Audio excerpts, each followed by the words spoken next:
What's going on, guys? Welcome back to another video. On this video, we're going to talk about some of the 3D printers that I own. Some of you guys may have seen them on the shorts. Maybe subscribe because you saw them on the shorts. Maybe you saw some of the stuff that I was 3D printing. So I did want to make a quick video about what is going on with 3D printing in my house and what I'm doing, what I've done.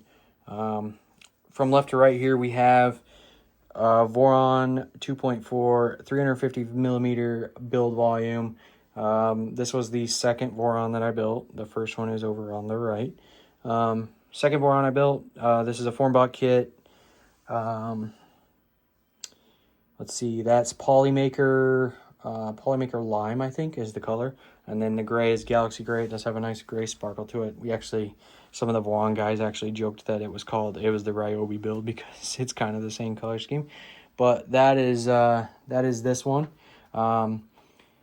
Let's see, that's a Big Tree Tech Clipper Pie with an LDO Nighthawk SB right now because we're running the stealth burner. But this was originally form-bought kit, comes with CAN bus. I was having issues with CAN bus. Every time it would home, it would throw codes for the thermistor, hot end thermistor. So it was issues. I took care of them with the LDO Nighthawk kit. You can see we got Nevermore. We got some bed fans under there. Anyways, this is a beautiful printer. That's a 5-inch Big Tree Tech screen. Anyways, beautiful printer. Prints fantastic. I did a lot of tuning on that printer. Really love it. Again, 350 millimeter Voron 2.4 form-bought kit. No serial number yet. If you're a Voron guy, you're going to say shame on me. I'm going for that soon. In the center is an Elegoo Neptune 4 Max. That's been pretty well modified. There's actually a post on Facebook, and that's kind of why this video is coming out, is I got a couple notifications from my post about 10 months ago when I started messing with this Elegoo Neptune 4 Max, switching it over to make like a Voron Switchwire conversion. And we're going to get into that in this video. Actually, that's kind of what this video is about, is kind of updating those people on what's going on with this printer and where we're headed.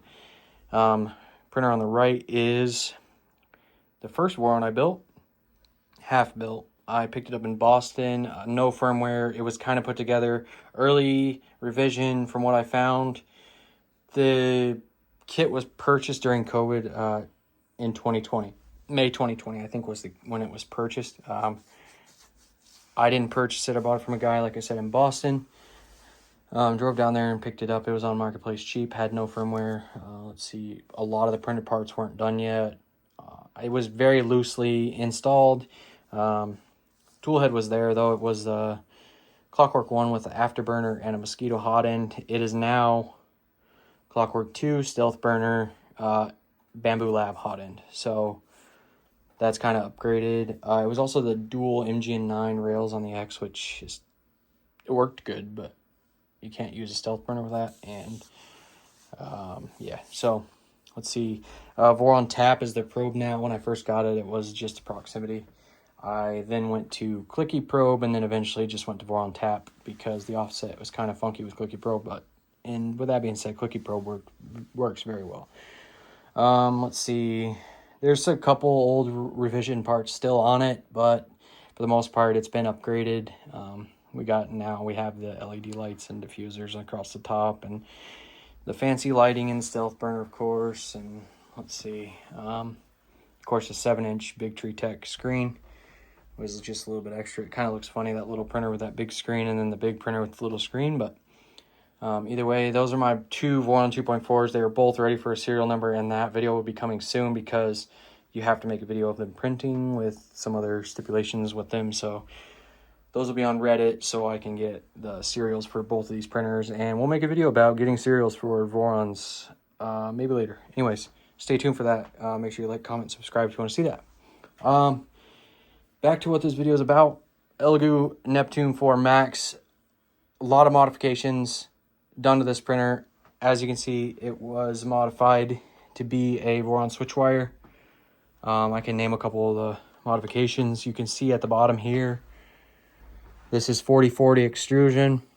You can see the linear rail off to the left and the belt down the center. You can see in the back behind the bed, if I slide it forward, you can see 2 motor mounts in the back. It had a dual Y motors. You can see X and Z motors, making it a CoreXY. Let me move it back. A lot of confusion in the post on Facebook about CoreXY and CoreXY. Obviously, had one guy arguing with me that it wasn't a CoreXY. I know it's not, but anyways, CoreXY. So you have X and Z motors work opposite each other to make the motion happen. You can see I made a cool plate for it. Some skirts in orange. They were ugly, but either way, it works. It works fine. But that's what this video is about: is what happened to this printer. Where did it go? Why were there no updates for it? I had big intentions for this printer, being not to mention such a big build volume with this printer, but 420 by 420 by 500 with this printer. Like I said, big intentions. Intentions were to make this the Voron Switchwire. Is basically like a conversion. There are many of them out there. Basically, what happened was, I had the intentions to make it a Switchwire. I had plans for an enclosure and everything to be this large. It's not that I lost interest. It's that I printed a few things on it and everything worked great X and Y, but the Z was kind of messed up. I couldn't figure it out. Basically, what was happening was the printer was never 100% dimensionally accurate. I could do some dimensional accuracy stuff, make a test cube, do my measurements, make the adjustments, run it again, and it would be off again. So what I think is happening is the belts were either stretching or skipping. I got them super tight and it did not make a difference. So that is leading us to what we are going to do with this printer. My plans with this printer is to build another Voron, basically. I saw a forum post from years ago, probably like directly after the Elegoo Neptune 4 Max came out, of somebody asking if they could turn Elegoo Neptune 4 Max into CoreXY. At this point, there are a couple Reddit posts, but there's also a couple GitHubs about converting this to CoreXY, and to be quite honest, I don't like any of them. I love RepRap printers, as you can tell with the Vorons, but basically what they have set up in their designs, I don't really like them. So I like the Voron design. I like the 2020 extrusion. I like the whole design of the flying gantry. I love all that. And all the ones that I see are more like a Trident build. So it's the bed's on screws. The bed actually moves up and down for the Z. And that leads to the next point of why it doesn't need to be a floating gantry or flying gantry. And my explanation for why it needs to be a flying gantry is that my plan is to make this the 420 by 420 by 500 Voron with a rendition of Stealth Changer. So this will be a toolchanger CoreXY eventually.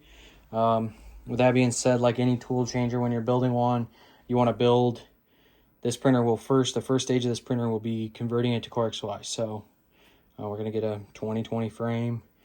We're going to cut all the pieces ourselves. We're going to tap them, do the blind joints, everything. We're going to do all that. We're going to make the Z drives. We're going to put the 90mm belts on the Z drives. We're going to do all that. And then make sure the printer is operational.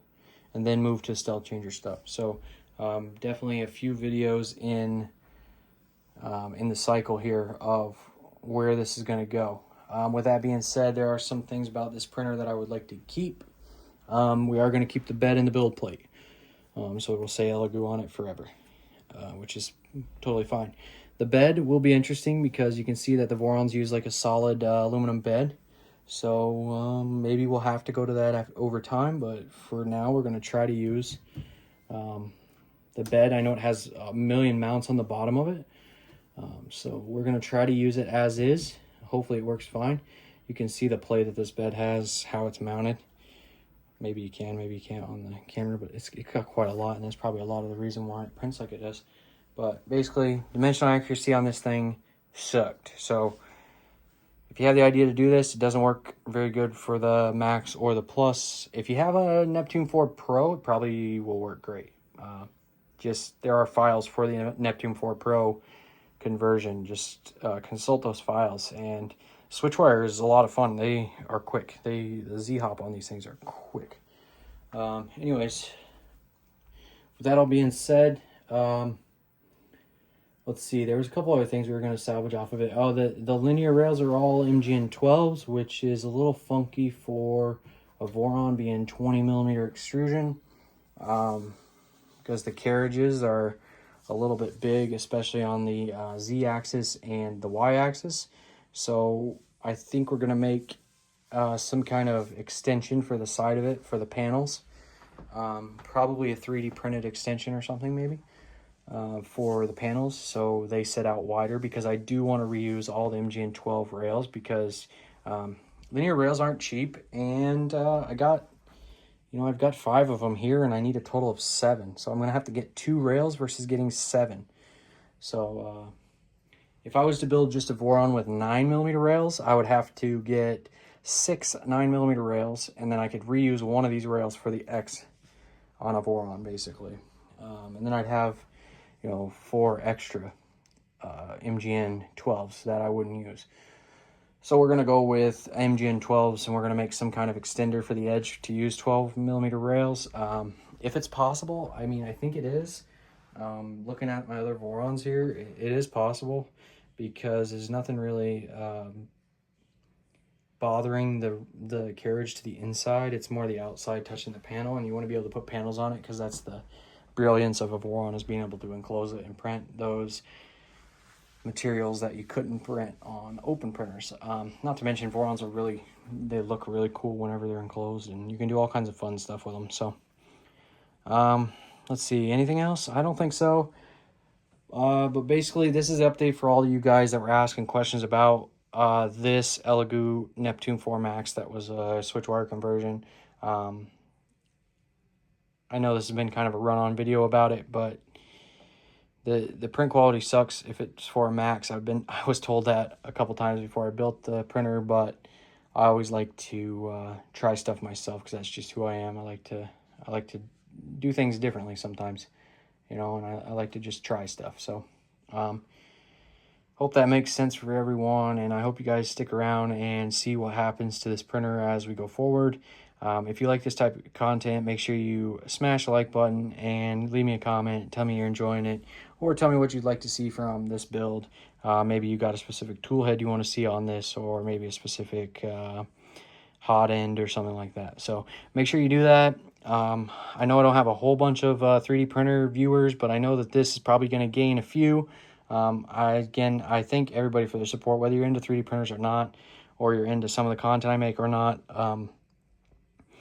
I'm a man of so many different things that I enjoy, and 3D printers are one of them, especially these rep style printers. So if you like this type of stuff, man, make sure you guys like, comment, and subscribe, so I make sure that I do some of this some of this content for 3D printers, but also do some of my golf simulator, some of my racing simulator stuff as well, because I want to mix in a little bit of something for everybody. So like I said, make sure you like, comment, subscribe, and I'll see you guys on the next video.